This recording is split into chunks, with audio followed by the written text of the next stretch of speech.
ay babalita ko po sa inyo na ang passport po ni Saldi ko ay kanselado na.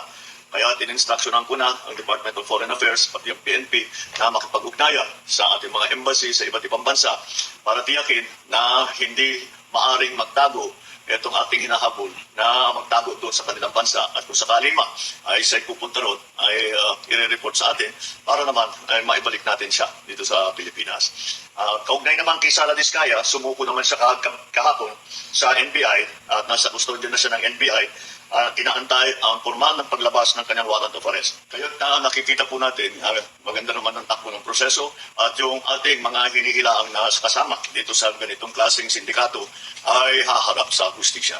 Asahan po ninyo na patuloy pa rin ang ating investigasyon, patuloy pa rin ang ating pagpila ng mga kaso upang tiyakin na ang mga guilty dito sa ganitong klaseng iskandalo ay haharap sa batas at bukod dyan ay maibalik ang ninakaw na pera sa taong bayan.